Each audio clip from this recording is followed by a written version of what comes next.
Hi అండి, అందరికీ నమస్కారం. నేను ఇవాళ డిఫరెంట్‌గా నూనె వంకాయ చేశాను. రొటీన్‌గా శనక్కాయ పప్పు వేయకుండా కొద్దిగా డిఫరెంట్‌గా చేశాను. చాలా అంటే చాలా బాగుంది. ట్రై చేయండి.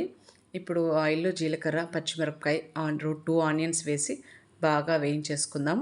దాంట్లోనే కొద్దిగా శనగపప్పు, మిరియాలు, తెల్లగడ్డ వేసి వేయించుకుందాము. అవి మగ్గాక కొంచెము టమోటా కూడా వేసుకుందాము. నేనైతే 3 టమోటా వేశాను. అవి కూడా వేసేసి 50% మగ్గాక దాంట్లోనే పచ్చి కొబ్బరి కూడా వేసేసి మనం గ్రైండ్ చేసి పెట్టుకుందాము. చాలా అంటే చాలా బాగుందండి. ట్రై చేయండి తప్పకుండా. ఇప్పుడు అది తీసి పెట్టుకొని అదే ప్యాన్లో మనం ఆయిల్ వేసుకొని ఆవాలు, జీలకర్ర, మిరియాలు, తెల్లగడ్డ, ఒక ఆనియన్ వేసేసుకొని కరివేపాకు వేసుకొని మనము కడిగి కట్ చేసి పెట్టుకున్న వంకాయలు వేసేసుకుందాము.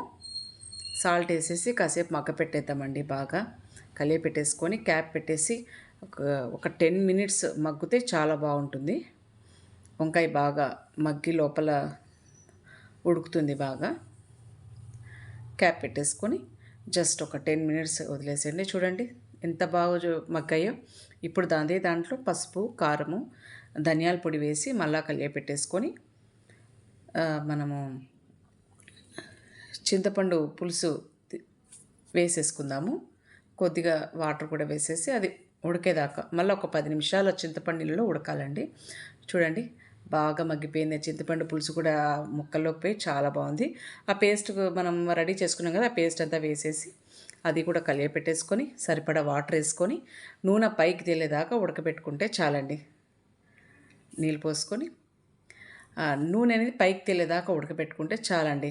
చాలా అంటే చాలా బాగుంది. తప్పకుండా ట్రై చేయండి.